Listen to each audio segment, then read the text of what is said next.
vai ser bem dinâmica, tá? Então, assim, eu vou virar para vocês para saber a resposta de vocês em vários momentos. E aí eu vou pedir que vocês participem da aula, porque dar aula sozinha é muito ruim, gente. E de modo geral, Pri, se você puder, que eu vou estar projetando aqui o slide, né? Eu não sei se eu vou conseguir ver o chat, tá? E se você puder me avisar, olha, Laís, tem dúvida no chat, que aí eu corro aqui para ver, tá bom? Beleza, beleza. Obrigada. Vamos lá. Vocês estão vendo a minha tela, né? Beleza. Então, vamos lá, galera. Primeiro, vamos começar, né, corrigindo as questões do simulado. Desse simulado, que foi uma parceria com o Econ e o Pré-UERJ de Maricá. Nessa primeira questão aqui, ó. Observe a imagem de um heredograma hipotético de uma família em que todos os indivíduos rastreados são médios. Aí tem esse heredogramazinho aqui. A partir dessa hipótese, de acordo com a sucessão apresentada, os indivíduos que possuem essa mutação genética são classificadas como... Cara, questão que você não pode errar. Porque essa questão, ela bate, aí você fala, putz, genética, não estudei. Fica desesperado, só que isso aqui é muito fácil. Então, vamos lá. Qual era a resposta aqui? E aí, a herança, ela era heterozigoto dominante, homozigoto dominante, heterozigoto recessivo ou homozigoto recessivo? Primeira coisa, né, galera? Existe isso de heterozigoto dominante ou recessivo? Claro que não. Porque se é heterozigoto, né, a expressão fenotípica só pode ser dominante. Então, aí tu já descartava. E aí, dentre ser homozigoto dominante, bom, se fosse dominante, essa primeira geração saudável, com filho, com uma filha, né, doente, se fosse dominante, isso até poderia ser possível. Mas se passasse apenas o recessivo, né? Mas aí a gente está falando de uma homozigose recessiva. Então, com certeza, não tem como ser outra alternativa senão a letra B. A letra D, desculpa. Que eu li aqui que a Carolina marcou a letra B, aí ficou na minha cabeça, a letra D. Então, Carol, você entendeu por que não pode ser a B, tem que ser a D? Porque se a herança é dominante, então essa geração aqui, essa segunda geração aqui, ela não tem como ser doente. Ela ter o dominante e ser doente. Porque essa moça ganhou o dominante de quem? Dos pais. Mas se os pais tivessem dominante, eles expressariam o dominante. Sim? Beleza. Então, letra D de dará certo no dia, galera. Fica tranquilo. A glândula pineal é uma glândula endócrina responsável pela produção de melatonina, que atua como indutor de sono, tem ação antioxidante, neuroprotetora e modulador do sistema imunológico. Galera, a melatonina, ela é o hormônio, né, que é o principal causador da sensação de sono, tá? Então, ela é extremamente importante. A glândula pineal é uma glândula que fica próxima ali ao nosso encéfalo, tá? Um dos motivos de a glândula pineal interromper a produção da melatonina durante a noite é... Gente, outra questão dada. Isso aqui envolve alguns conceitos de fisiologia que caem muito, tá? Sistema endócrino é difícil pra caramba e quando cai derruba 20 mil. 20 mil, assim, principalmente pra galera de medicina, que é um vestibular muito concorrido, é importante dar uma olhadinha, tá? A UERJ, ela gosta de fisiologia humana e quando a gente fala de sistema endócrino é uma coisa que geralmente pega todo mundo, tá legal? Só que ele pega... As questões da UERJ são bonitas porque elas têm essa roupagem, sabe? Essa roupagem de... é uma questão muito difícil, mas na verdade é uma questão fácil. Ele pega conceitos complexos, joga para você, e aí a partir disso você se assusta e já não sabe mais nem seu nome. Mas vamos lá. Então aqui eu acho que todo mundo que já dormiu alguma vez na vida saberia responder, né? Nesse caso, é algo até intuitivo. Quando você está dormindo, se a luz acende, o que acontece? Você acorda. Por quê? Porque a melatonina deixou de ser liberada pela glândula pineal, tá? Aí, ó, liberação de estrogênio intracelular. Inibição da proliferação de células tumorais. Aí só lembrando, o que é o estrogênio? É o hormônio feminino, que vai ser responsável pelas características femininas. Vai estar ali envolvido no ciclo menstrual, na ovulação, tá? As características secundárias sexuais, como disposição de gordura, como é que fala? Afinidade da voz, não é afinidade não, gente, como é que fala? A finura da voz, tá? não crescimento de barba no rosto e por aí vai. São essas as características secundárias femininas. E aí, galera, manutenção do organismo em temperaturas extremas, não, nada a ver. Ele te deu a dica no texto, né? Ele falou no texto que se tratava de um regulador do sono, então só tinha como ser letra B, exposição do indivíduo à luz artificial. Show? Vem. Durante o desenvolvimento de um embrião, a vesícula umbilical é a primeira membrana extraembrionária a aparecer e possuir como função a nutrição do embrião em desenvolvimento. Então, vamos lá, galera. Qual é o anexo embrionário que é responsável pela nutrição do embrião? Em nós, humanos. Em mamíferos, eutérios, de modo geral. E aí? Qual é? Umbigo. Muito bom.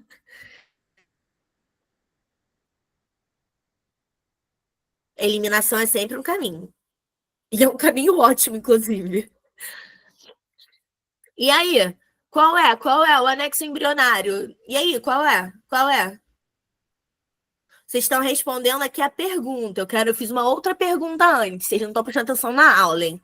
Qual é o anexo embrionário responsável, principal, né? Responsável pela nutrição do embrião em nós mamíferos eutérios? Placenta. Obrigada, Ximenes. Obrigada. Placenta. Tá? E aí, o vitelo, então, é uma característica em comum que a gente tem com os ovíparos. E ele é muito importante durante o processo em que a placenta está sendo formada, está sendo amadurecida, está sendo estruturada. Então, ele tem essa característica, ele tem essa responsabilidade primária de nutrição ao embrião. E também a construção, né, vamos lá, volta. A hematopoiese, que é justamente a produção dessas células sanguíneas, justamente que estão envolvidas também na nutrição do embrião, tá? E aí é muito legal quando você compara, porque se você olha para um ovo, você vê que o vitelo dele é muito grande. Aí, se você olha para o embrião humano, o vitelo é muito pequenininho. E isso está diretamente ligado à demanda necessária desse vitelo, entende? No ovo, não tem placenta. Então, a nutrição do embrião fica toda em volta do vitelo. Na gente tem placenta. Então, é só durante aquele momento ali inicial que a placenta está sendo formada e estruturada, tá? E aí tem uma estrutura análoga à vesícula umbilical A, endoderme, B, arquêntero. Arquêntero é uma cavidade formada durante a gastrulação, tá? No desenvolvimento embrionário. E ela vai ali originar o tubo digestivo, tá? Tegumento, vitelo. Então, só poderia ser vitelo realmente. Deixa eu falar um negócio com vocês. Embriologia é um conceito, assim, é uma ideia, né? A ideia da embriologia humana, por exemplo, é algo que está muito relacionada aos conceitos de evolução, tá? Então, dentro desse cenário, vocês precisam saber coisas básicas, né? Por exemplo, Laís, eu preciso decorar cada coisa em cada lugar? Não, mas você precisa saber quais são as fases do desenvolvimento embrionário. Isso é importante para a prova. Tá legal? Deixa eu pensar mais o quê? Com relação à embriologia ainda, o que você também precisa saber são as diferenças. Aí agora a gente sai da humana e joga para a zoologia. As diferenças de desenvolvimento embrionário nos animais, beleza? Vamos lá. A Maria Fernanda perguntou assim, ó, o que é tegumento? Tegumento é qualquer revestimento externo, tá? Então também não poderia ser, beleza? Apesar dele falar aqui, ó, membrana extraembrionária, só tinha como ser vitelo. Tegumento, por exemplo, pode ser a nossa pele, né? A nossa pele, ela está envolta do sistema tegumentar, tá? Ela está inserida no sistema tegumentar. Então, é basicamente isso. Não sei o quê, não sei o quê, não sei o quê, não sei o quê. Beleza, é isso aí. É aquilo, né? O ideal é a gente ter certeza. Mas dando para eliminar, é melhor. Eu não tenho muita sorte com isso, porque toda vez que eu acho que eu tô em dúvida entre duas, eu sempre marco errada, gente. Então, assim, para quem é azarada que nem eu, só estudando muito mesmo, tá? Beleza, galera. Então, vamos lá. Com o objetivo de investigar sua origem... Thalia. Com o objetivo de investigar sua origem materna, um homem enviou materiais para uma avaliação genética, como saliva, sangue, urina e cabelo. Nesse caso, o melhor material para esse tipo de investigação é. E aí, galera, qual é a resposta da 41?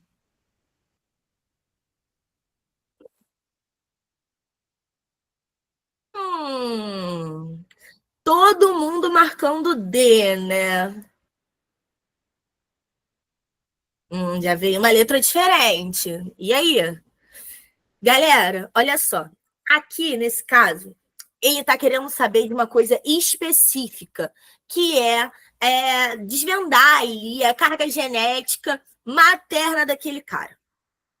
E aí, para isso, a gente tem uma ajuda da fisiologia, né? A gente tem uma ajuda da citologia mais ainda, que é o DNA mitocondrial. Olha só, lembra só, vocês com certeza lembram quando, né, a sementinha da mamãe encontrou a sementinha do papai. E aí, o gameta feminino. Qual é o gameta feminino? Qual é o nome do gameta feminino? Qual é? E aí, galera, qual é o nome do gameta feminino?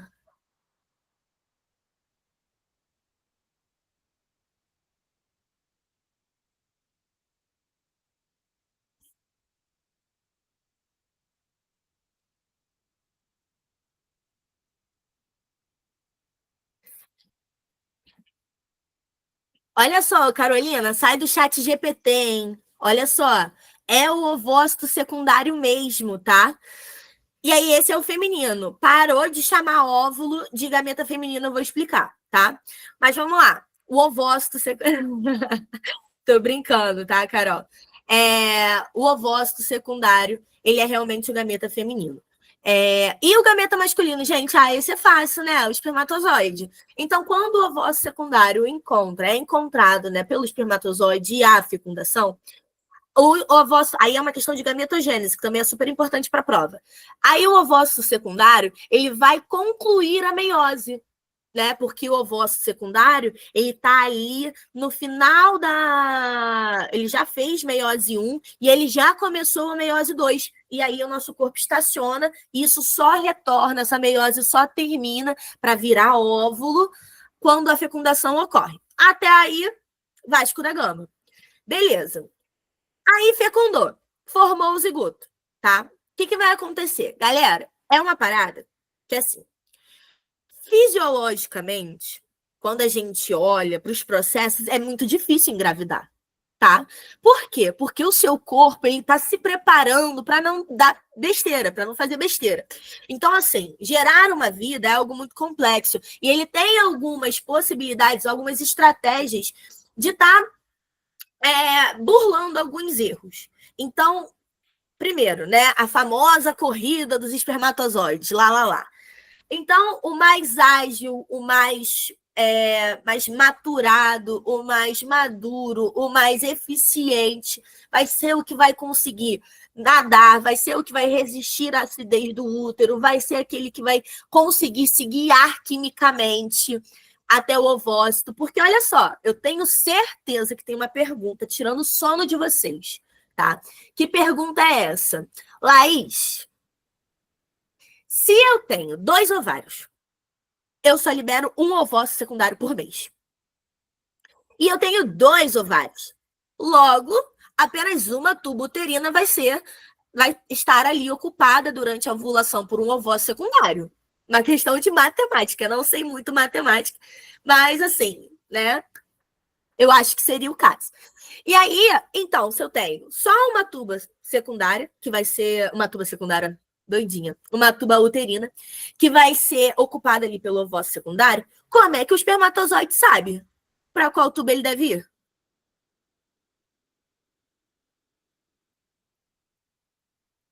E aí, ele sabe ou ele não sabe? Ele tem olho? Ele. Hum, ele. Sei lá, sente, é ser ciente? Não, né? Então, vamos lá. Eu tinha um professor na faculdade que ele falava assim: você tem que pensar como uma célula. E eu ficava, mas gente, que homem maluco, que de fato era. Mas, assim, célula não pensa, como é que eu vou pensar como uma célula? E eu levo isso muito para as minhas aulas. Vocês têm que lembrar que a célula é a menor unidade funcional do seu corpo. Então, tudo que você faz enquanto um ser pluricelular, ela tem que fazer também. Só que ela, por exemplo, a Vitória com certeza fala. E ela usa a boca para falar. Né? As cordas vocais, a boca e tudo, essa associação. E a célula também vai falar, só que ela não tem boca para falar. Então, o que ela vai usar? As ferramentas dela. A gente vai ver isso hoje, porque é uma coisa que é a coisa que mais cai na UERJ, isso, tá? Mas a célula também vai ter que se movimentar. A gente, né, se movimenta por de várias formas. Mas e a célula? A célula ela projeta pseudópodes para poder se movimentar, ela constrói flagelos, ela tem vários meios de estar se movimentando, as ferramentas dela. A gente tem o estômago para fazer a digestão. A célula não tem, mas ela precisa também fazer a digestão. Então, a célula também vai ter suas ferramentas. E essa é a principal ideia que rege toda a biologia. Isso vai do micro ao macro. Esse entendimento de que a célula vai fazer, que ela vai ser a sua menor unidade funcional, tá? Então, beleza. E aí, tá lá, então, o ovócito secundário da sua mãe. O espermatozoide do seu pai chegou. O que vai acontecer? Ele passou por aquilo tudo, né? Acabei não respondendo. Mas o que vai acontecer com o espermatozoide, como que ele vai achar o gameta feminino, é por quimiotactia. Ou seja, o que vai acontecer? O gameta feminino vai liberar moléculas e sinalizadores químicos que vai orientar para onde esse espermatozoide tem que ir. Gente, isso é muito bonito. Isso é demasiadamente lindo. Se não fosse biologia, se chamaria mágica, porque faz muito sentido. E aí, então, o espermatozoide finalmente chegou no ovócito secundário.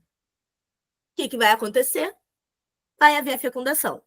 Aí, ele consegue, né, ele passar pela corona radiata, e aí começam, então, as mudanças no ovócito secundário para que ele se torne óvulo, né? Ele conclui a segunda fase da meiose para que ele se torne óvulo e forme ali o zigotinho, tá? Nesse processo, o coitado do espermatozoide não parou de sofrer, porque vai ser tão brutal quimicamente para ele adentrar, jogar o seu material genético dentro do zigoto, ó, doida, do ovócito secundário, que ele vai literalmente se desfazer. Primeiro que a maior parte das mitocôndrias do espermatozoide estão ali na base da cauda, né, do flagelo. Justamente porque é a mitocôndria que vai gerar energia, que vai disponibilizar energia, e vai fazer com que o flagelo bata. Isso faz muito sentido. Segundo, que ele vai sofrer tanto para conseguir quebrar ali a corona radiata para poder penetrar o ovócito secundário, que ele vai acabar deixando todo o seu conteúdo citoplasmático para fora. E esse é um conceito, essa é uma justificativa para um conceito, vou botar aqui no chat, ó. Ogamia, tá? Um conceito importante quando a gente fala dos nossos gametas, que é, não, vou te falar, um ícone irreconhecível, tá? Mas aí, olha só, ogamia é justamente o gameta ter tamanhos e funções diferentes. O gameta feminino é muito maior do que o masculino e ele tem funções diferentes, né? Então, assim, e até estruturas funcionais diferentes. O gameta masculino tem flagelo, por exemplo. Até aí, show de bola. Então, é justamente essa justificativa do gameta feminino precisar ser tão maior. Por quê? Porque ele vai ter que ter todo o conteúdo citoplasmático que vai nutrir esse embrião, gente. Esse zigoto, né, inicial. Por quê? Porque o coitado do espermatozoide foi de Fluminense, enquanto ainda estava tentando ali chegar perto, um pouquinho mais perto do ovócito secundário. Aí vocês vão falar assim, pô, Laís, mas que complicação, não tinha como ser um pouco mais simples? Não tinha, porque essa é uma estratégia evolutiva para evitar a polispermia, que é justamente vários espermatozoides fecundarem um mesmo ovócito secundário. Então, galera, o nosso corpo, mas a natureza de modo geral, é muito complexa, é muito bizarra. E aí, nós que somos, né, por enquanto, a única espécie que consegue apreciar, entender e estudar isso, nós somos privilegiados. Então, vocês não podem jogar fora esse privilégio ser ciente de vocês. Tem que estudar a biologia. Tem que dar bom dia para a família falando. Você sabia que o ovócito secundário é isso, isso e isso? Tá bom? É nosso combinado de quem está presente. Priscila está de prova, tá? É o nosso combinado com todo mundo que está presente aqui na chamada. Vamos lá. Então, sendo assim, as mitocôndrias, né, que são a parte da nossa célula que tem material genético próprio, isso é muito importante, mas daqui a pouquinho a gente vai ver mais ou menos o porquê. Mas as mitocôndrias que têm material genético próprio, elas vão ser herdadas pela mãe. Então, a célula da mãe, o ovócito secundário, é quem porta as mitocôndrias. É quem vai estar fornecendo as mitocôndrias para aquele zigoto. Porque, já expliquei, né? O espermatozoide, coitado, só porrada, só porrada. E aí, então, quando ele fala que ele quer saber, ele quer rastrear o DNA materno, é na mitocondrial que ele vai ter um comparativo. Importante. O DNA mitocondrial, ele é diferente do material genético nuclear. Se o material genético mitocondrial é diferente do nuclear, como é que eu consigo rastrear o DNA materno a partir do DNA da mitocôndria, se o DNA do núcleo da célula da mãe vai ser diferente?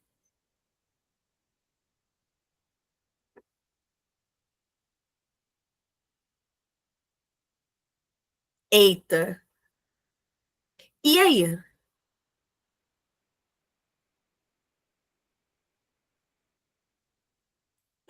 Não consegue.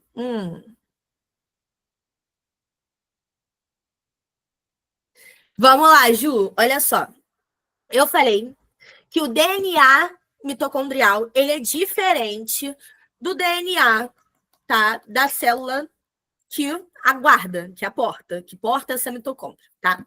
Então, como que eu consigo saber qual é, tipo assim, como que eu consigo comparar as células para descobrir qual é a célula materna, sendo que o meu DNA mitocondrial é diferente do que está no núcleo? Analisando o cromossomo. Aí vamos lembrar, né? O cromossomo é o DNA no seu nível máximo de compactação. Aí eu vou analisar cromossomo, porque eu vou analisar DNA. Mas qual DNA? Qual DNA que eu vou analisar? No caso da mitocôndria, por exemplo, a gente não usa essa terminação cromossomo, porque o DNA mitocondrial ele é circular, porque é um DNA bacteriano, de origem bacteriana. A gente vai ver isso. Mas, e aí? Isso mesmo, ó. Não sei se está todo mundo vendo no chat, tá? Mas a Maria Fernanda falou assim: pô, Laís, olha só. Se eu só tenho como saber o DNA mitocondrial, eu não tenho como saber mais nenhum outro DNA, então é claro, é óbvio, tá? Que é só eu comparar as mitocôndrias. Se eu pegar uma célula materna, pegar a mitocôndria, olhar o DNA dela e for igual à célula do garoto aí em questão, do homem em questão, e bater, então a origem é essa.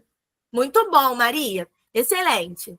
Então, só podia ser sangue, pois analisa o DNA mitocondrial, tá? E aí vocês têm que tomar um cuidado.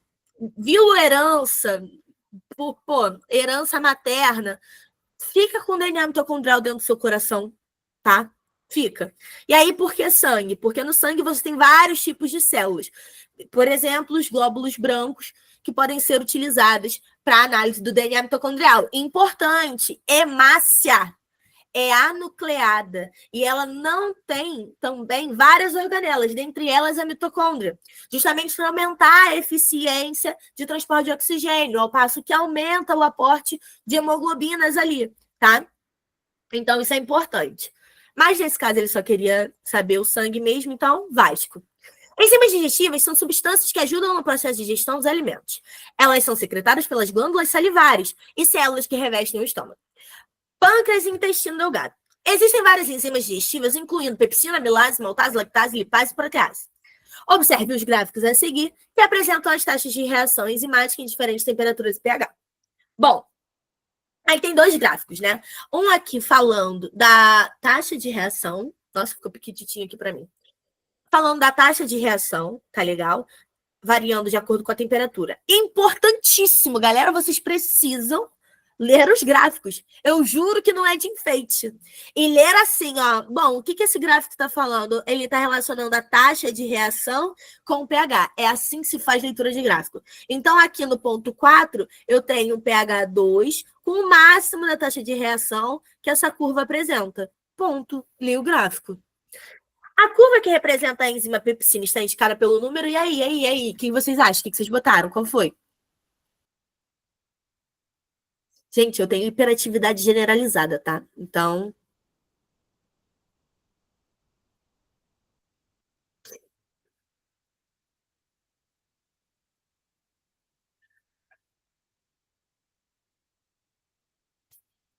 isso aí, galera. Letra C, tá? Por que é essa curva? Porque ele fala assim, ó, a curva que representa a enzima pepsina.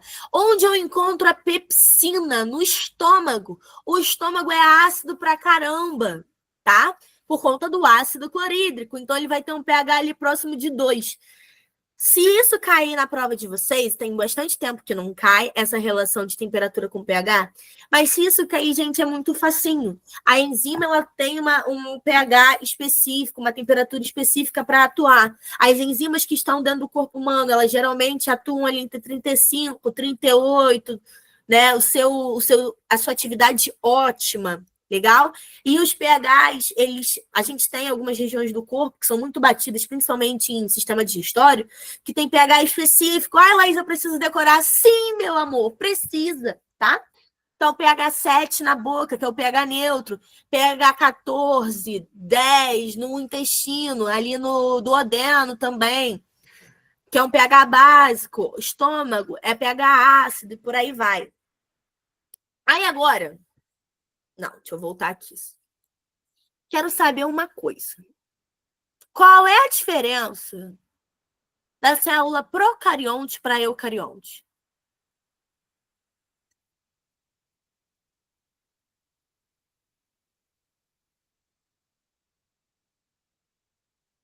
A eucarionte tem núcleo. Eucarionte possui organelas membranosas. Que coisa mais linda, Thalia. Presença de organelas. Isso aí, galera. Olha só. Então, a principal diferença, né, entre a procarionte e a eucarionte é que a procarionte ela não vai possuir organelas membranosas. Por quê? Porque aí vem a tal da teoria da endossimbiose, né, que fala sobre o surgimento dos eucariontes. E aí o que acontece? Em tese, o que você tinha era apenas células procariontes. E aí uma célula procarionte heterotrófica foi fagocitar, foi se alimentar de outra célula. E aí, quando ela se alimentou de outra célula, por acaso, gente, aleatoriamente, não se tem, vocês têm que lembrar que evolução é ao acaso, que as diferenças citológicas e fisiológicas e morfológicas, elas surgem ao acaso, e elas podem favorecer ou desfavorecer a sobrevivência. Então, nesse caso, ao acaso, a bactéria que fagocitou inicialmente, ela não digeriu completamente a bactéria que foi fagocitada. E aí, essa não digestão completa possibilitou troca de material genético entre elas duas, mesmo em meio intracelular, né? Troca de material genético, e fixação de função. Então, por exemplo, uma das bactérias que foi fagocitada, ela tinha capacidade de produzir, de fazer aerobiose, né? De produzir matéria orgânica a partir de oxigênio. E aí ela foi fagocitada. E aí, nesse passo que ela foi fagocitada parcialmente, ela deu a característica, ela conseguiu dividir a característica com a célula que fagocitou. E aí se formou a primeira organela que a gente sabe que é a mitocôndria, tá? Aconteceu a mesma coisa com o cloroplasto. Uma bactéria que tinha capacidade de fazer fotossíntese, foi fagocitada, e aí, aleatoriamente, né? Você teve a fagocitose incompleta, a digestão incompleta, e aí esse organismo ficou dentro do corpo da bactéria, esse outro organismo, essa outra bactéria, e aí elas compartilharam essa função. Tá legal? Então é basicamente isso. Por isso que as procariontes não têm organela, elas não vão ter mitocôndria, não vão ter citoplasma. Porque a partir do momento que eu tenho mitocôndria e citoplasma, aí já é a formação do eucarionte, beleza? Outra coisa que é diferente também, material genético. Material genético disperso no citoplasma. Procarionte não tem carioteca, beleza? Carioteca, que é a membrana nuclear, que é o envelope nuclear. A carioteca, ela. Não, é só isso mesmo. E além disso, o material genético também vai ser diferente, tá? Aqui o material genético, ele é circular. Nas eucariontes, ele vai ser linear. A gente vai ver isso. De resto, muito parecido. A única outra diferença é a parede celular das bactérias é majoritariamente composta por peptídeo glicano, tá? Então, isso é interessante saber, porque a gente tem a eucarionte vegetal, que também tem parede celular. Só que essa é feita de celulose, tá legal? Aí agora, né? Quais são as organelas membranosas? Aí você tem lisossomo. Galera, qual é a função do lisossomo?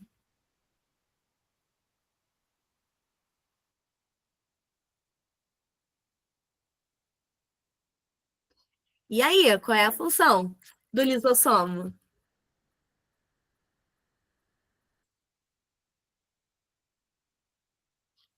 Que isso, Ximenes? Perfeito!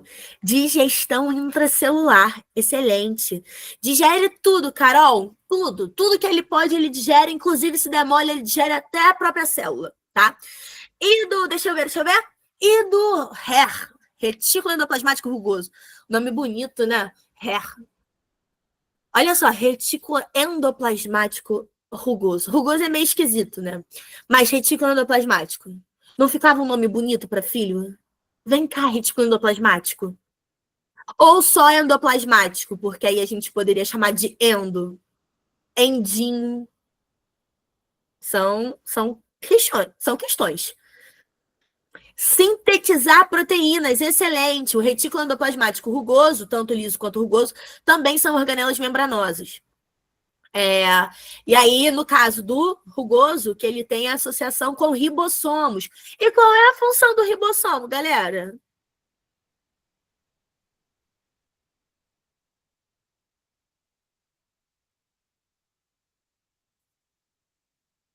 Síntese de proteínas, excelente. Agora, olha só. A gente só tem ribossomo, a gente sabe que a gente só tem ribossomo na célula eucarionte, né? E aí, então, quem faz a síntese de proteína nas procariontes?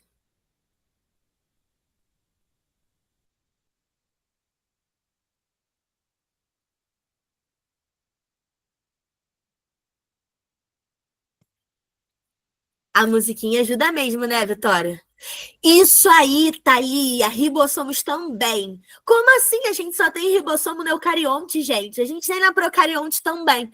E aí, a literatura, então, ela vai divergir muito se ela vai considerar o ribossomo uma organela ou não, tá? Porque, em tese, uma organela, ela é sempre uma organela membranosa. Ela tem que ser composta por membranas, várias membranas. E aí, e isso está muito relacionado à teoria da endossimbiose. E aí, então, o ribossomo, nesse caso, ele não tem essa composição. Mas a literatura ela vai divergir aí, se considera ele uma organela, ou se a organela sempre tem que ser membranosa, e por aí vai, tá? Mas vamos lá. E o réu? O retículo endoplasmático liso faz o quê? Faz o quê? Hein? Ele faz o quê? E aí, faz o quê? Faz o quê? Thalia, você tá afiada, muito bom. Isso aí. Isso aí, Rony Clay, muito bom. Síntese de lipídios, galera. E o complexo de Golgi? Agora é a hora que vocês erram, certeza.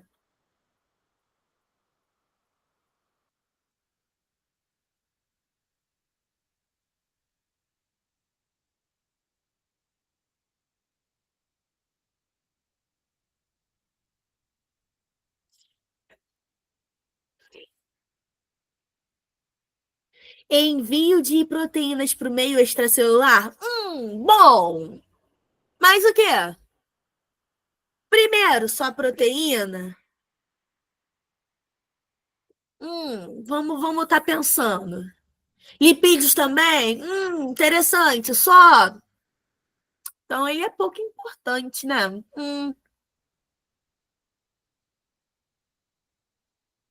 E aí, mais alguém? Mais alguém? Então, vamos lá. Olha só, galera. O complexo de Golgi, ele endereça e secreta e envia, no caso, né? Substâncias. Ponto. Tá? Então, qualquer coisa que for produzida na recepção.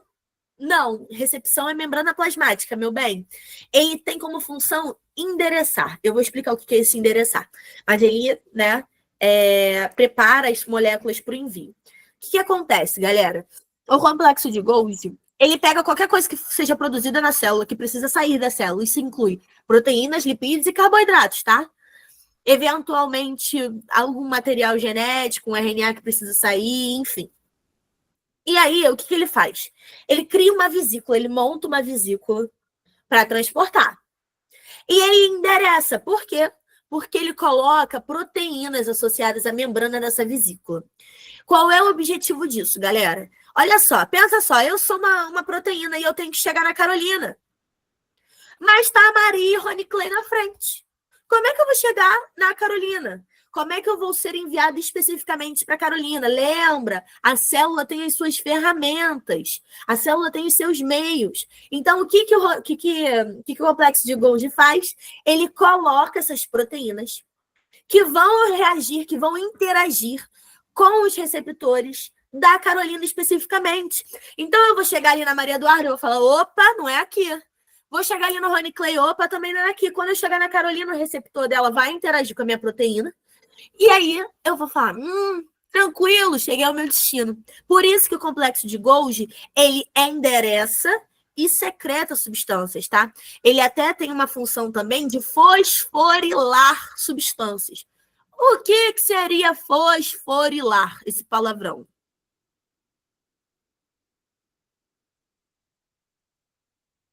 Gente, acabei de ver que eu entrei pelo e-mail errado aqui. Mas tá tudo bem.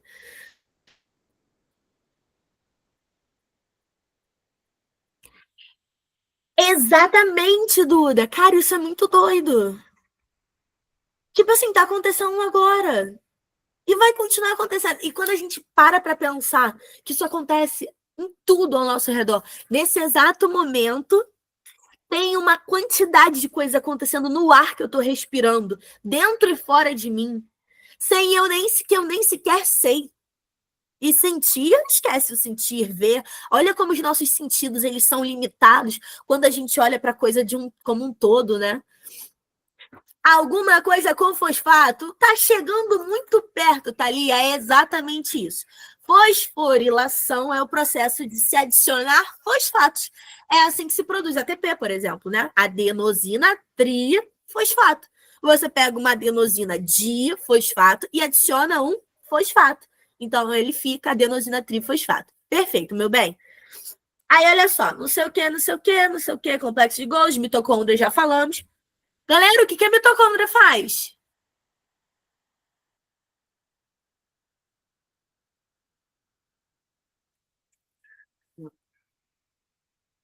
Respiração. A pulmonar, né? Não, a celular, tá? Beleza. Não sei o quê. Peroxissomo. E aí? E o peroxissomo?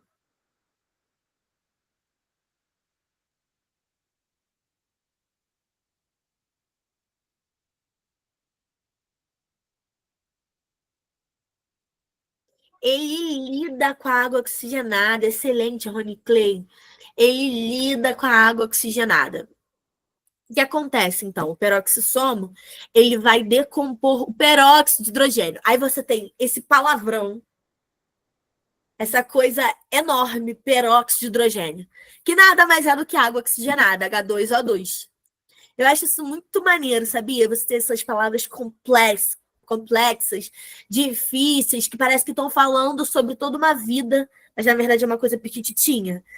Aí já dá para chegar e falar assim, não, porque daqui a pouco eu vou usar peróxido de hidrogênio no meu cabelo para poder ficar diferente para o carnaval, não sei o quê. E nada mais é do que água oxigenada e todo mundo vai ficar, meu Deus, como o Rony Clay é inteligente. Beleza? E aí, ó, ribossomo, peroxissomo já foi, citoplasma, lá, lá, lá. Tem um cara aqui também, os centríolos e os microtúbulos, tá? Os centríolos e os microtúbulos, eles vão ter como função participar do citoesqueleto e tudo que o citoesqueleto faz. Então, por exemplo, os pseudópodes, como a gente já tinha conversado, eles são formados a partir desse movimento dos microtúbulos. E tanto o centríolo quanto o microtúbulo, eles vão ter uma função primordial na divisão celular, que é outro tópico que pode cair muito na prova da UERJ de vocês, tá? A divisão celular. Por quê? Porque lembra, na mitose e na meiose. Aí na mitose, né, você tem a formação do fuso acromático, que é um cromossomozinho embaixo do outro. E é isso que possibilita as células terem a mesma carga genética. Se o microtúbulo e o centríolo falhar, vai mais DNA para cá ou mais para cá e não vai ter equidade, tá legal? Então é muito importante. Aí já na célula vegetal a gente tem parede celular de celulose, a gente tem esse vaculão contrátil aqui, a gente também tem vacúolos na célula animal, só que eles são menores e temporários, tá? Eles vão ter funções diferenciadas e o lisossomo vai acabar assumindo a maior parte delas. Mas aqui na célula vegetal, esse cara é o cara. Ele vai fazer o controle hídrico da célula. Ele vai ajudar a evitar a turgidez da célula. Aí, ó, outra matéria já é osmose. Lembra? Célula vegetal, quando ela enche de água, ela não estoura, ela não plasmoliza, que nem a célula animal. Ela fica túrgida, ela fica cheinha, porque a parede celular não deixa ela estourar.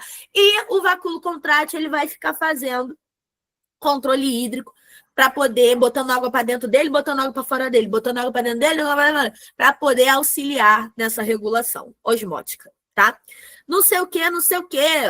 Né? Ah, e óbvio, o queridinho que só tem na vegetal, que é o cloroplasto, né? Que é outra organela que tem material genético próprio, também de origem bacteriana, que é isso que comprova a teoria da endossimbiose. Então, vamos cho de UERJ.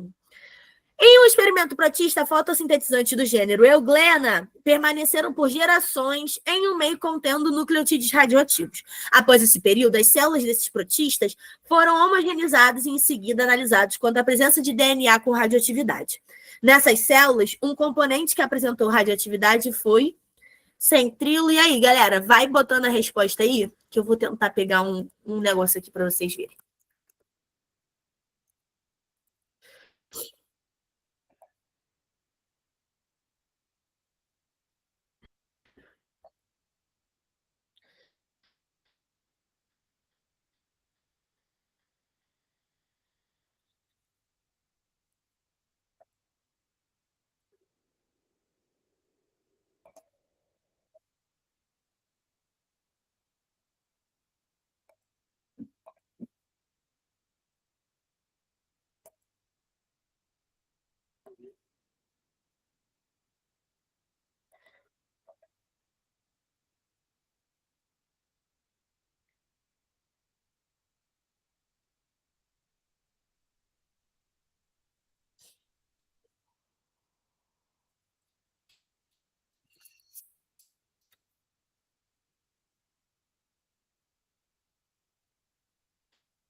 Ah, galera botou letra A, letra B.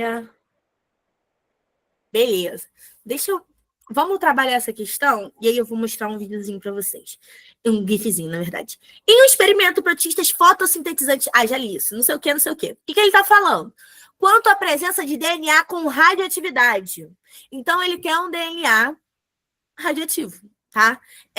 Porque justamente essa célula, né, esse organismo, ele é um ser unicelular, tá? Ele foi cultivado em meio radioativo.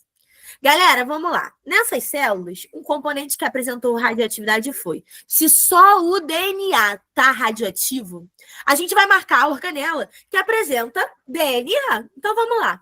O centríolo, ele tem material genético próprio? O cloroplasto? O complexo golgiense? A membrana plasmática piorou. Então só pode ser esse negócio da coisa. Aí deixa eu coisar aqui, peraí.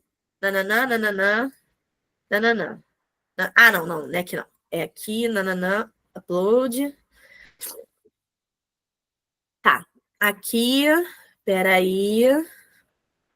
Aqui.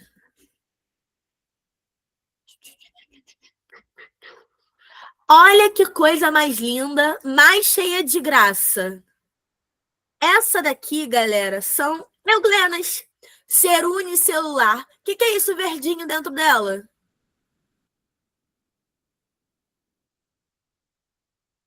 Ah, não chora, Thalia, não chora. E aí? O que é isso verdinho? É mato? Será que ela se alimenta de mato? Cloroplasto, Isabelle, muito bem. Olha ela se movimentando. Não fala assim dela, Carol. Ela tem sentimentos, poxa. Euglenas também amam. Então, olha só. Muito lindo, né? Ai, gente, a vida microscópica é tudo. Ih, pera. Saiu. Vamos. Fome no Brasil, o número de brasileiros sem ter o que comer quase dobra em 2 anos de pandemia. A fome avança cada vez mais rápido pelo Brasil. O levantamento divulgado mostra que o país soma atualmente cerca de 33,1 milhões de pessoas sem ter o que comer diariamente, quase o dobro do contingente em situação de fome estimado para 2020. Sim?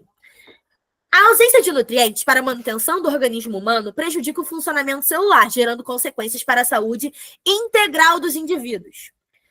Quando submetidas a longos períodos de desnutrição, as células passam pelo seguinte processo. E aí, família, qual é a alternativa? Letra B.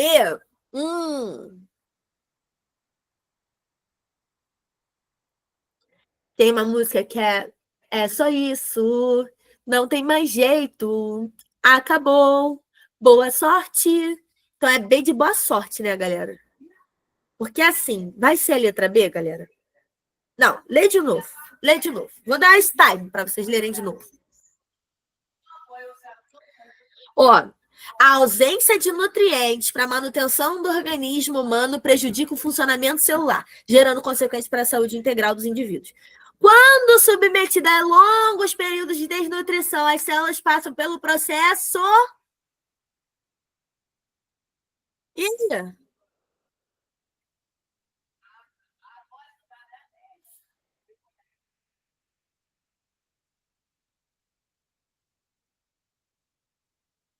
ó, deixa eu ver.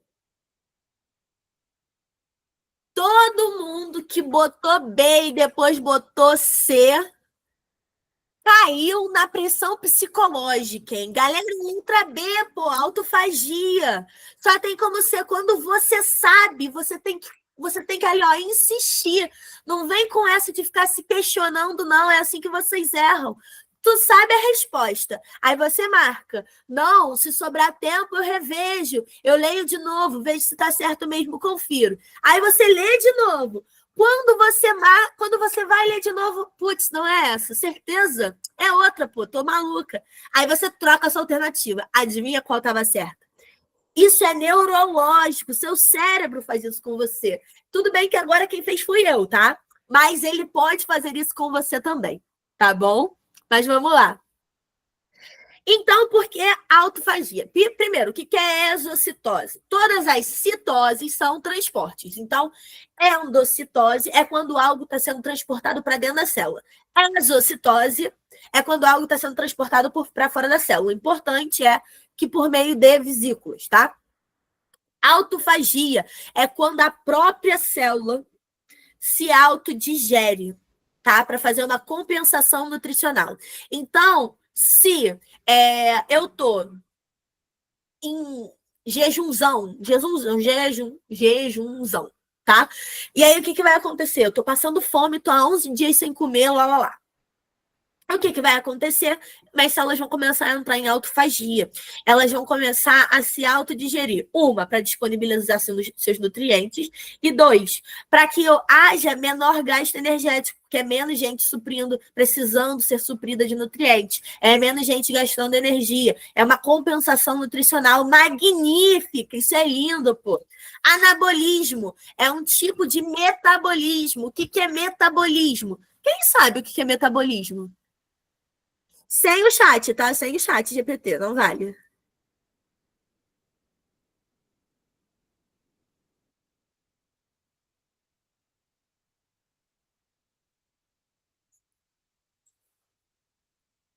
Boa, Carol. Quando há digestão de um nutriente.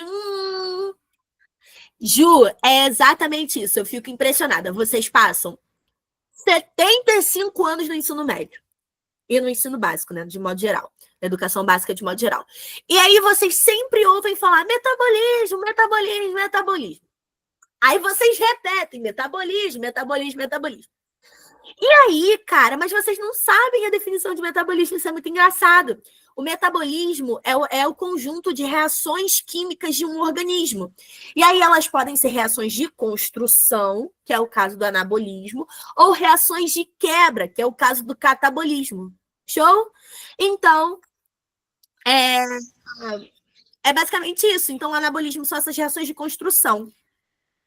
Lá. E glicosilação é justamente esse processo de você sinalizar glicídios, né? Então, a resposta aqui só poderia ser autofagia mesmo. A Vim Cristina, outro nome maneiríssimo, tá? Imagina, meu sobrenome é Calado, né? Vim Cristina Calado Marques. Ficava lindo, o nome de uma criança, assim. Doutora PhD em biomédicas, Vim Cristina Calado Marques. Acho que bombaria. Substância utilizada no tratamento quimioterápico do câncer interfere na distribuição igual de material genético para células filhas, produzidas durante a divisão celular, o que compromete a viabilidade dessas células. Neste processo, a estrutura celular diretamente afetada pelo medicamento é denominada. E aí, família, qual é o gabarito?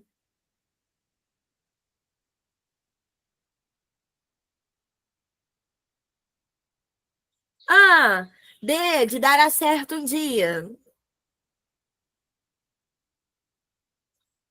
B, D,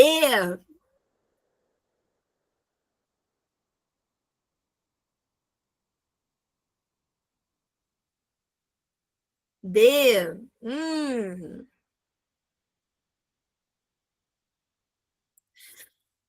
Letra D, galera, de dará certo com certeza, são os microtúbulos. Lembra que eu falei, ó, ele está falando da divisão correta de material genético, ou seja, de DNA, para as células filhas. Para essa divisão correta acontecer, eles precisam estar organizados corretamente. Quem vai fazer isso são os microtúbulos, tá legal? Não. 26. Ó, o tecido adiposo marrom, abundante em recém-nascidos e em mamíferos que hibernam, é rico em mitocôndrias, que possuem em sua membrana interna uma proteína desacopladora da fosforilação oxidativa. Outra palavra linda, fosforilação oxidativa. Ou então, cadeia respiratória também me pega.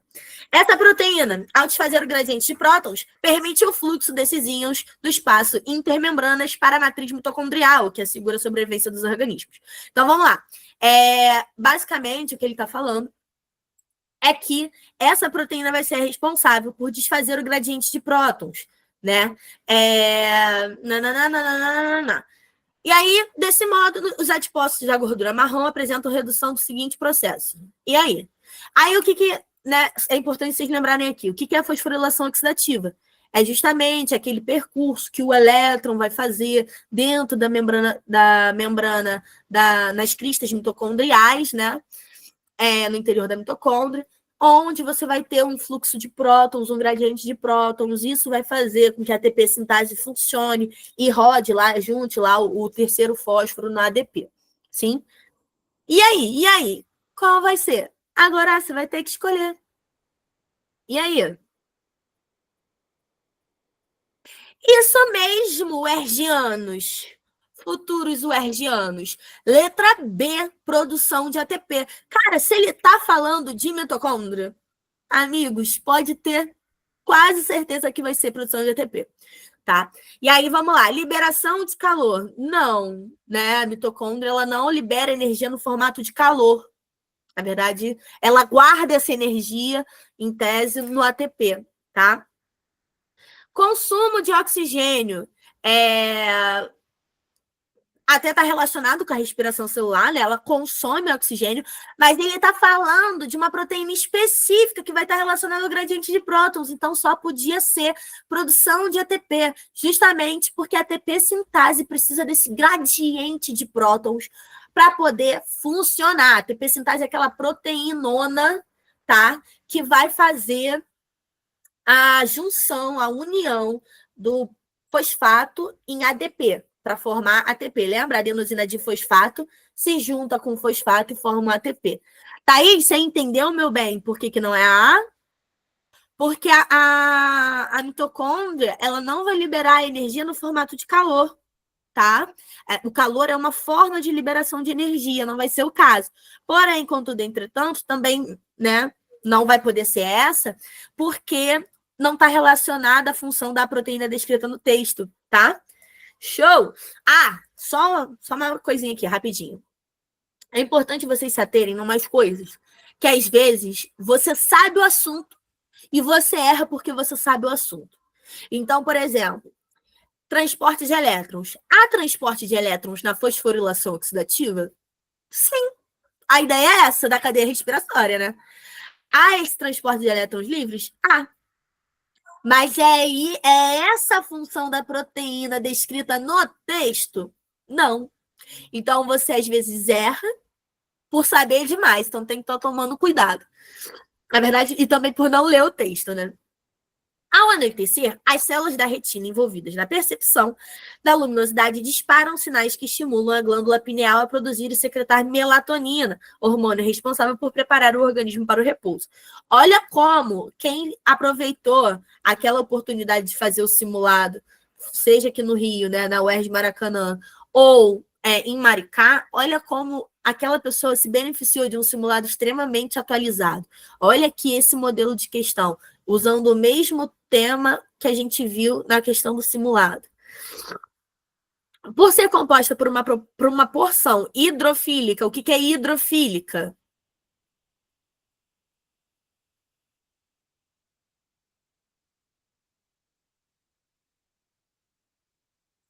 Afinidade com a água. Bom dia, João, tudo bem? Ó, boa noite, né, senhor João?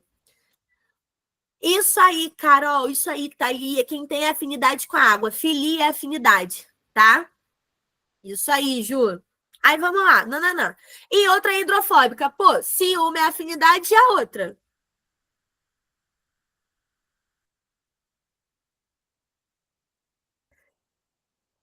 Ódio. Ela tem nojo, aversão. Isso aí, Mafê. Olha só. O que vocês precisam se ater, principalmente para a galera que vai fazer discursiva, tá? Galera que vai fazer discursiva de biologia, tem que estar ligado nisso, nos termos que a gente vai usar. Nesse caso aqui, aversão é um termo bom para escrever, tá? Mas outra coisa também é repulsão. Então, é repulsão com as coisas. Alguém levantou a mão, pode falar.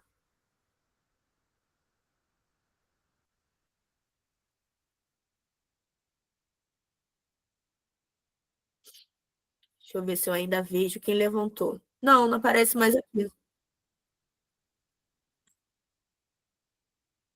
Ah, tá bom então, beleza. Mas olha, se vocês quiserem falar, fiquem à vontade, beleza? Vamos tentar usar da melhor forma possível esse espaço, né?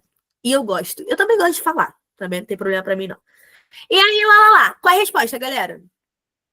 Essa facilidade de penetração da melatonina deve ser a composição da membrana plasmática, que contém moléculas dos seguintes tipos. Cara, ele falou hidrofílica e hidrofóbica. Amigos, irmãos, companheiros, se cair na sua prova da UERJ uma questão assim, perguntando sobre composição, sobre característica básica da membrana plasmática, cara, é levantar a mão para o céu e agradecer muito, porque essa questão é uma das questões mais fáceis que eu já vi na prova da UERJ. E foi do vestibular feito no ano retrasado, mas pro ano passado, né?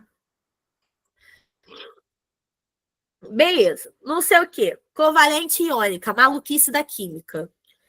Positiva e negativa, maluquice da física. Redutoras e oxidantes, outra maluquice da química. Então, Vasco. Algumas embalagens de alimento apresentam no rótulo a informação contém glúten, obrigatória para a resolução da Agência Nacional da Vigilância Sanitária. O glúten apresenta em sua composição uma molécula que não deve ser consumida por portadores de doença celíaca, uma enfermidade autoimune crônica no intestino delgado. Essa molécula do glúten inadequada para os celíacos é classificada como... E aí, família? E aí? E aí? E aí? E aí? E aí? Qual é? E aí?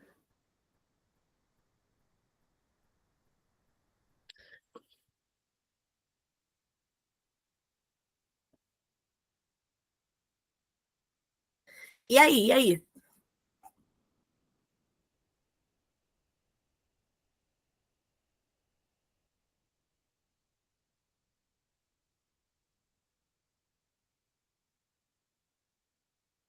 E aí? E aí? Olha só, vamos lá. Aqui, ó. Tá dando ruim aqui, peraí. Um minuto.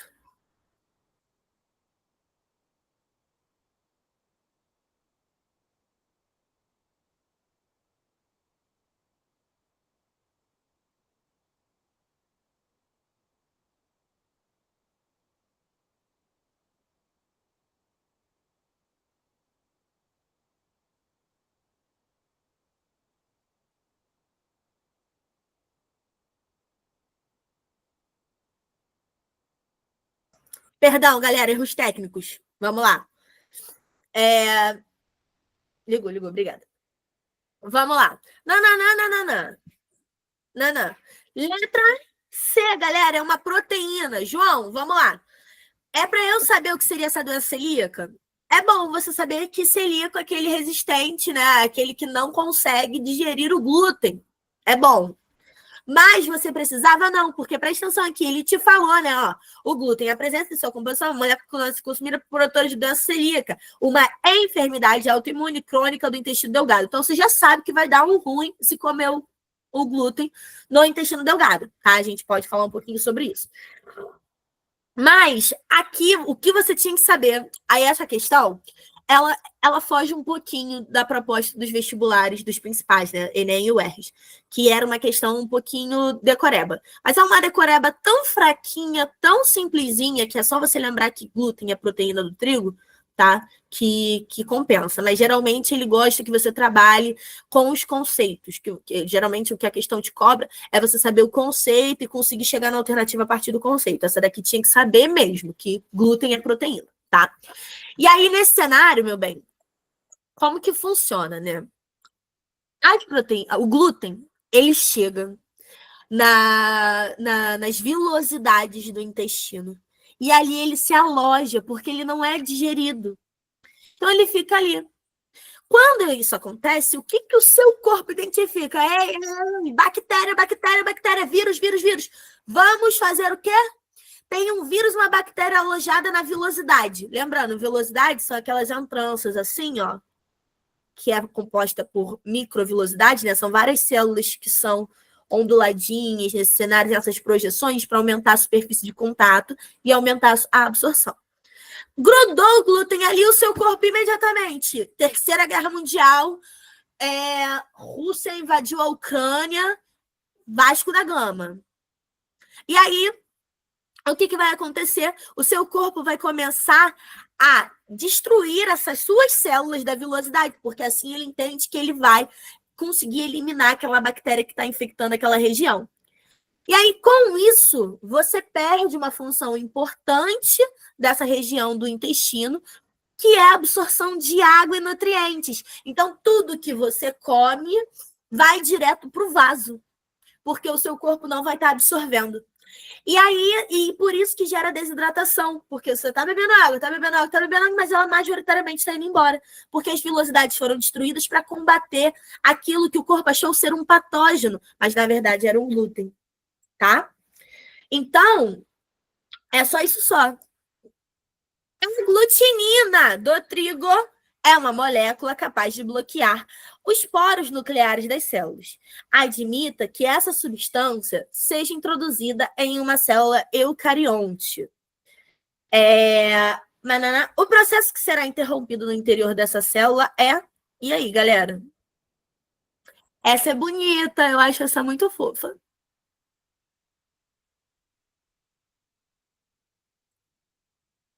C, C, C, C.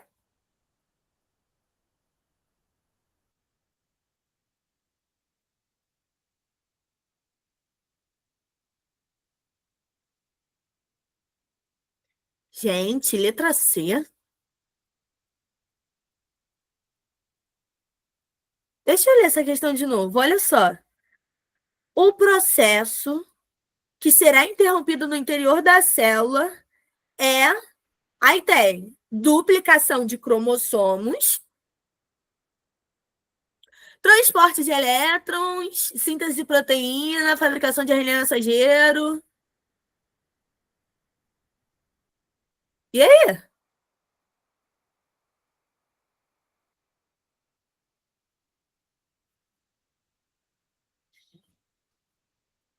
Olha só, galera, é letra A, né? Pô, claro que não, é a letra C, poxa, vamos lá. Olha só, ele está falando justamente do entupimento dos poros nucleares. Vocês estão ficando bons, hein? Estão ficando bons. Do entupimento dos poros nucleares, né? Da obstrução dos poros nucleares. O RNA, o único que poderia ser aqui, ó, é a fabricação de RNA mensageiro. Só que o RNA mensageiro ele vai ser fabricado dentro do núcleo. Ele só não vai conseguir sair dentro do núcleo, mas ele vai ser fabricado. O único processo que vai ser de fato interrompido aqui nesse cenário é a síntese de proteínas, porque esse RNA mensageiro produzido no núcleo, ele precisa sair e ir para o citoplasma para produzir a proteína dele, né? Coitado. Beleza, vocês estão ficando muito bons. Segundo pesquisas recentes, em algumas células da epiderme de larvas de peixe-zebra, não, algumas células, não sei o quê, são capazes de se dividir rapidamente sem que haja duplicação do material genético. Essa ausência de duplicação resulta na redução do genoma de várias células novas e é explicada por uma modificação em uma das fases do ciclo celular. Essa fase é denominada... E aí, galera, qual é? Qual é?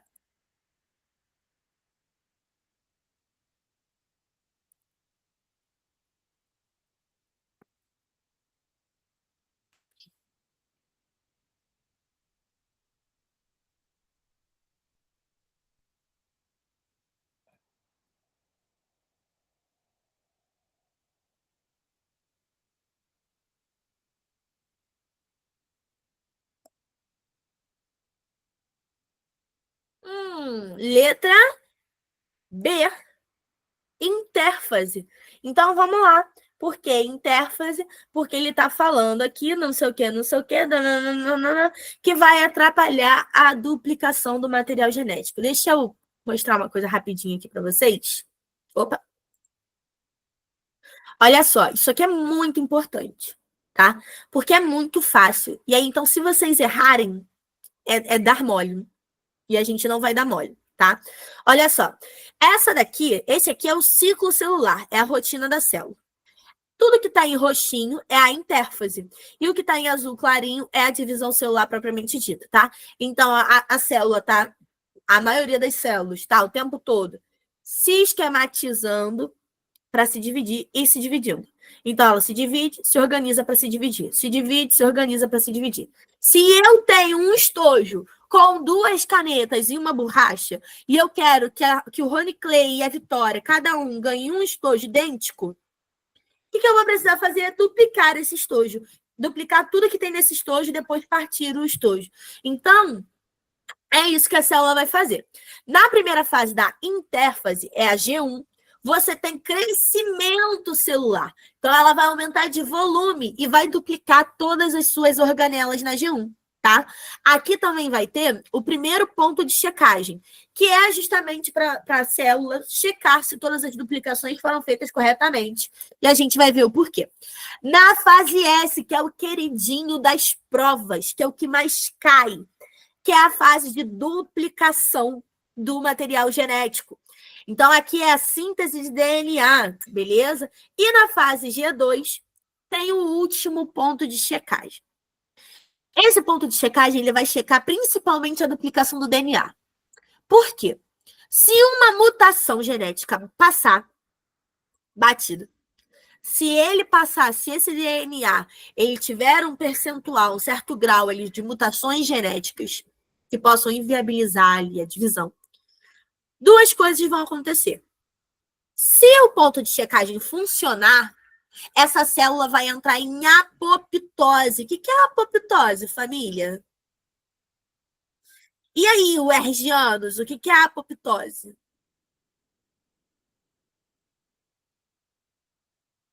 Autodestruição. É a morte celular programada. É como se fosse o suicídio da célula, né? E aí, dentro desse cenário, se tiver um certo percentual de mutações e o ponto de checagem funcionar, essa célula se matará, tá? Fará apoptose. E aí, dentro de outro cenário, que é o ponto de checagem não funcionou, essa célula ela vai configurar um tumor. Ela vai se dividir, ela vai ter crescimento diferenciado, divisão diferenciada, e ela vai se proliferar no formato de tumor. Ela pode ser um tumor. Ele pode, né, ser um tumor benigno ou um tumor maligno, tá? E aí o maligno a gente chama de câncer, né?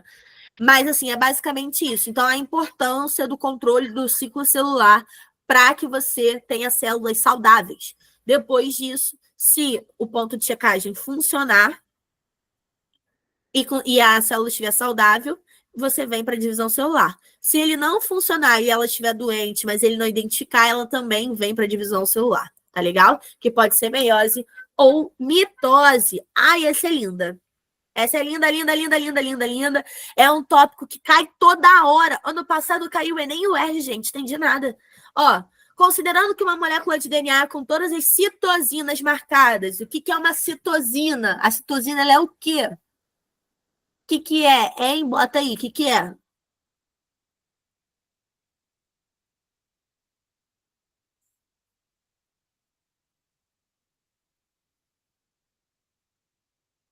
E aí, João? O que é?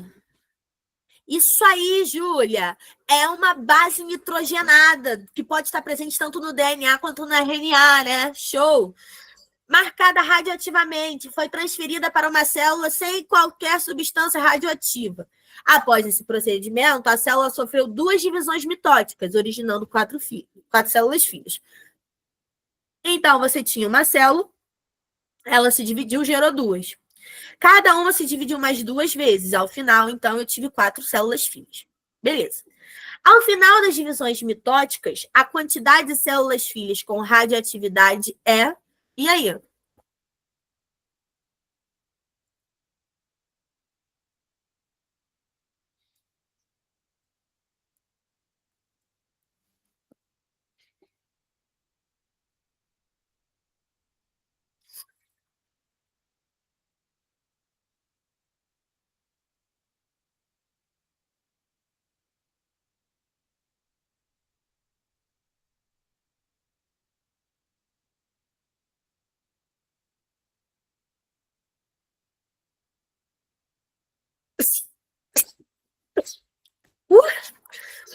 Gente, eu tô com uma alergia.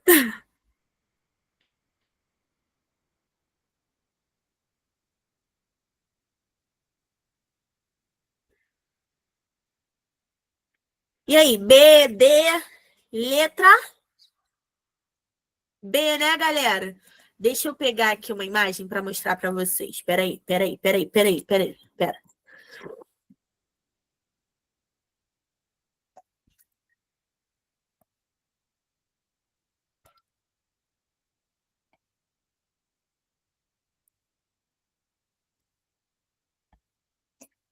eu queria uma célula só com um. Tá, vou tentar desenhar aqui no próprio Canva. Olha só, vamos lá. Como é que eu saio aqui? Pelo amor de Deus. Opa, vamos. Ó,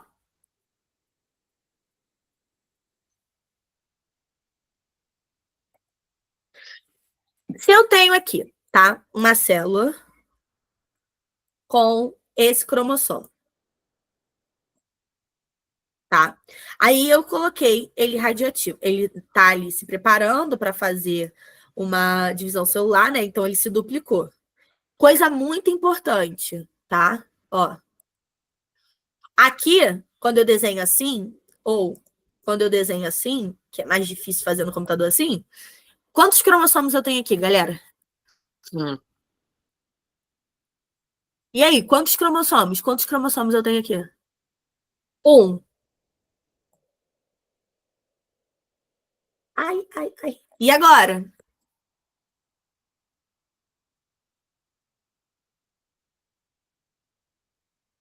Isso aí, eu continuo só com um cromossomo, hein? Cuidado com isso. A única coisa que eu fiz é que agora esse cromossomo ele tá duplicado. Agora esse cromossomo ele tem duas cromátides. Beleza. Joguei, taca ali radioatividade nessa moça. E aí, deixa eu mudar a corzinha aqui da célula. Roxo. E aí, beleza. Agora ela vai se dividir. E aí ela se dividiu em duas roxinhas.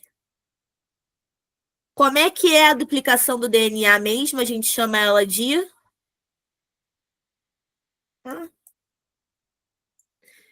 duplicação do DNA. Como é que a gente chama ela?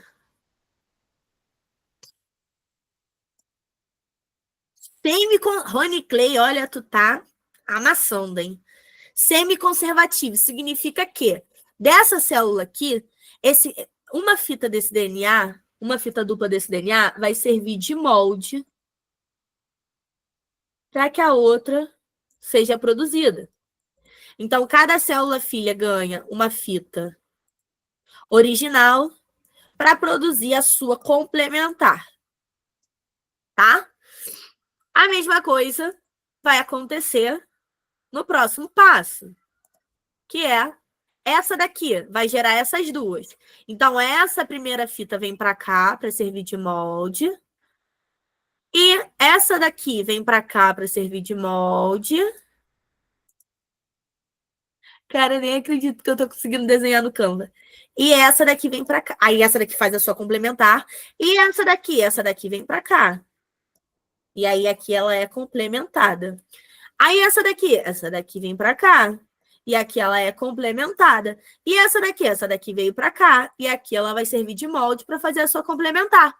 Logo, ao final desse processo, eu tenho duas células com radioatividade.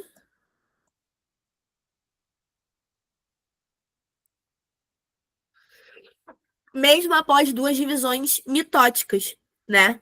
Que é justamente a ideia da questão. Ele poderia te perguntar também quantidade de material genético, de fitas duplas, ao final da segunda divisão mitótica, tá?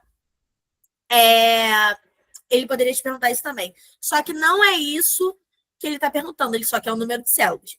Mas antes não vai acontecer o crossing over, nela não iria misturar as citocinas. Excelente, Isa. Só que olha só, aqui é uma questão de mitose. Na mitose, ó, divisões mitóticas. Na mitose não tem crossing over, é só na meiose, tá?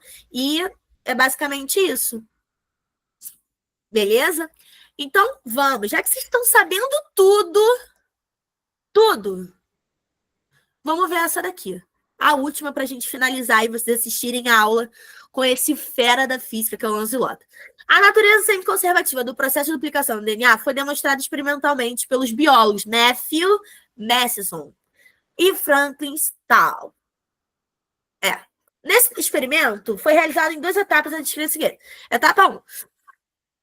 Amostras de uma bactéria foram cultivadas em um meio de cultura onde a única fonte de nitrogênio era o isótopo pesado 15N. Então, a forma do isótopo pesado era 15N. Bactérias resultantes da etapa 1 foram cultivadas durante 3 gerações, em um novo meio contendo apenas os isótopos leve 14N. Beleza? Essa é muito boa, né, João? Deixa aluno de cabelo em pé. É muito boa mesmo. Observe o esquema que representa o início da etapa 2, quando ocorreu duplicação do DNA das bactérias da geração parental até a primeira geração. Os filamentos em vermelho são formados por 15N e os em azul por 14N. Então ele ainda vai dar uma figura, cara, ele mastigou, ele mastigou. Eu sempre falo com os alunos que o mais difícil dessa questão era matemática mesmo, porque eu entendo o aluno que não sabe matemática, porque eu também tenho muita dificuldade. Mas algumas coisas básicas a gente tem que saber. Então, na terceira geração de bactérias cultivadas, etapa 2, o percentual de moléculas de DNA que apresentam apenas filamentos compostos por RNA é igual a... E aí, galera?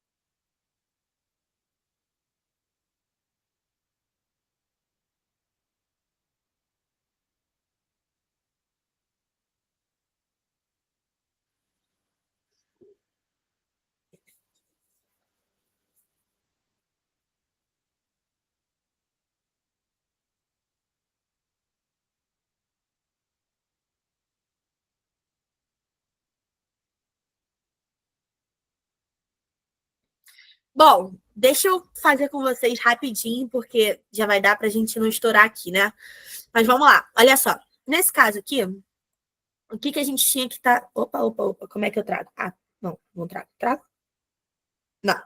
Beleza. Nesse caso aqui, o que a gente tinha que ver, tá? Pegar, era 75% a resposta, né? Olha o spoiler aqui. Mas era só você ver que na próxima geração, o que você vai ter vai ser uma... Esse DNA aqui, né? Mesma coisa da outra. Esse daqui vai compor uma célula, o azulzinho outra. Esse daqui vai compor outra célula. Aí vamos continuar no roxo, que eu tô com preguiça de pegar o azul. Aí, essa célula vai ser complementada por um azul, essa célula vai ser complementada por um azul, esse azul vem para cá, que também vai ser complementada por outro azul, e esse azul vem para cá, e que desenho lindo, que também vai ser complementada por outro azul. Sim? Então, ao final, qual era a parte mais difícil dessa questão, galera? Era justamente contar. Então, eu tenho 1, 2, 3, 4, 5, 6, 7, 8 filamentos de DNA.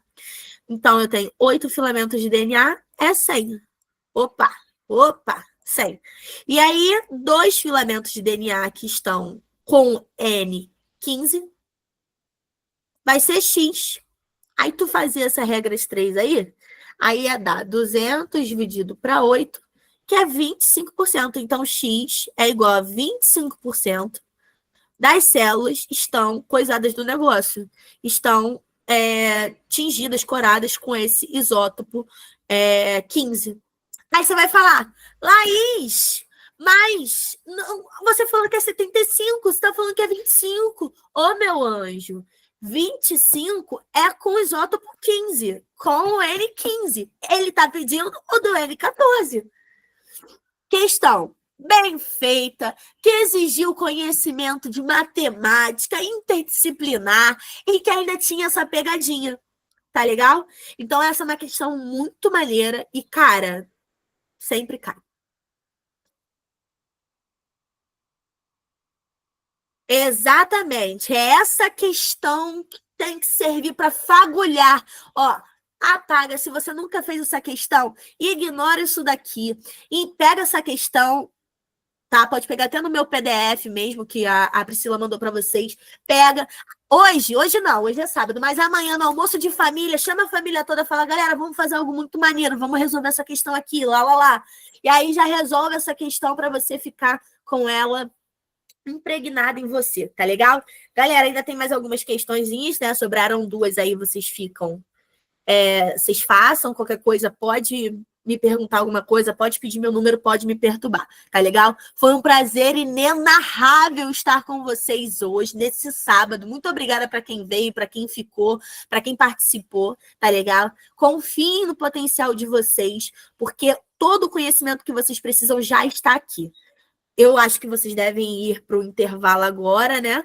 Mas depois não esqueçam de voltar para a aula do Lancelot, hein? Tá bom, meus amores? Um grande beijo. Então é isso, galera. Um super aulão aí com a grande Laís para vocês. Pessoal, abri o grupo lá oficial para vocês colocarem o feedback da aula de hoje, tá? Dessa aula da Laís. E daqui a pouco também da aula do Lanzilota, tá? Às 10h45 a gente está de volta aí com a aula de física com o Lanzilota, tá bom? Isso aí, Obrigada, galera. Laís. Nada. Tchau, tchau. Tchau.